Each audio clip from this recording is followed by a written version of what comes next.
so boys, we're going to go through an example here with lots of different parts. I'm just going to leave it at the one example. So these are all the things we're going to be doing. The first part says find the X-Intercepts. Correct to one decimal place where necessary. Now, when they tell you that and they mention the word decimal, it means that some of the questions that you're doing might end up not factorising and you will be using the quadratic formula. So it's a little hint that you will be using the quadratic formula in some of the questions. So we'll see what happens here. X-intercepts, we're making y equals 0. So we're looking at the equation of the graph that we're going to be drawing, given to you here. Put the y equals 0 in. Now we're going to be solving this equation. So I saw with some of the earlier work that some of you were doing, you were trying to factorise this with a negative here. It just creates too many errors. So we're going to move all of these terms to the left-hand side and change all their signs. So this will become a positive x squared, a minus 6x, and a minus 5 when we move them. Now you've got a positive x squared, it's much easier to deal with. You can only do that, remember, when we have a 0 there. You can't start just changing signs around because you feel like it. There's got to be a reason for it. Okay, so when we have a look at this and we try and factorise it, the product is minus 5 and the sum is minus 6. So the factor pairs for 5 are just 1 and 5. So it will have to be that pair. The highest number gets the negative, so the 5 will get the negative. The signs have to be different, so this will be a positive. But when you look at this, plus 1 minus 5 does not collect to give you minus 6. So it's not going to factorise. We can't factorise this. So we're going to have to do the quadratic formula for that equation there. So we're going to use our a of 1, our b of minus 6 and our c of minus 5 and put them into our quadratic formula. So it's minus b minus 6 plus or minus the square root of b, which is minus 6 squared, minus 4, a is 1 and c is minus 5. All over 2a, so all over 2 times 1. Okay, so if we simplify it a little bit, at the front here, negative 6 is positive 6, plus or minus. Use your calculator to put all of this in. And I hope I haven't made any mistakes. Hopefully it's 56. All over 2 times 1 is 2. Now, because we now know that we're going to be heading for a decimal here, you don't need to simplify this, sir, to be wasting your time. So you can just split these into a minus and a plus, put them in your calculator, and get your decimal answers out.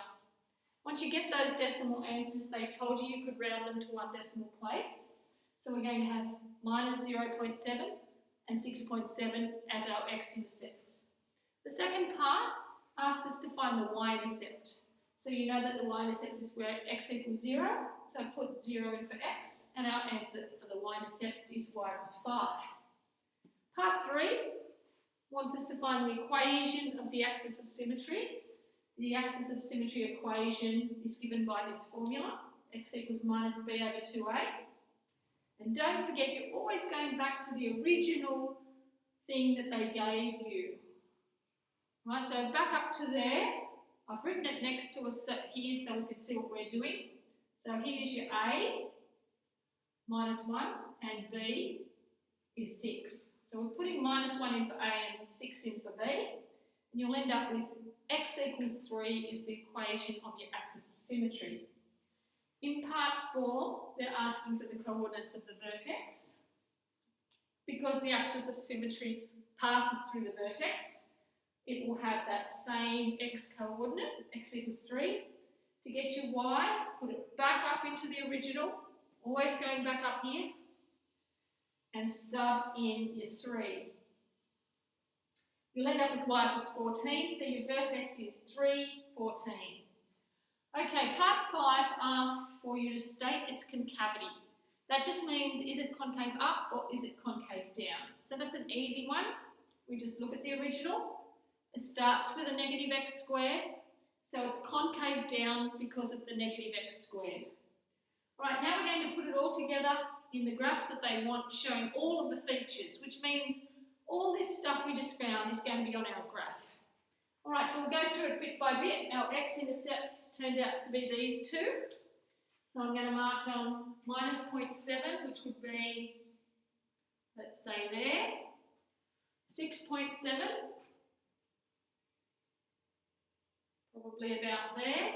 And I'm going to actually write those numbers so that whoever's marking it can see what I meant. All right, part 2, the Y-intercept was y equals 5, halfway between the 4 and the 6. Our axis of symmetry we'll get to at the end, and our vertex is 3, 14. So across 3 and up 14. Okay, and we're going to join all our dots to make sure we have a smooth curve and make sure you're turning at the vertex.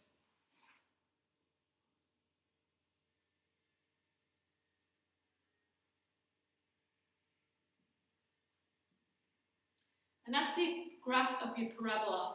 So for your axis of symmetry, we're going to mark it in now and we'll put it as a dotted line. I might just change to the other colour, the blue. And we're going to be putting in x equals 3.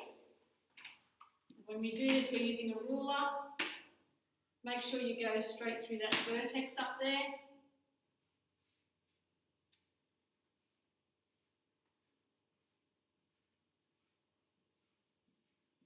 And write the equation of the axis of symmetry on there.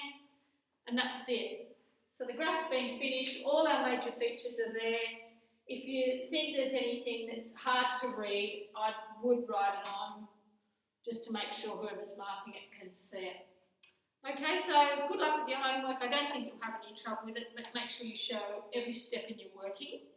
And make sure whenever you're dealing with trying to find something like an axis of symmetry where you have to put an A and a B in or anything like that, always go back up to the original. Okay, good luck with your homework.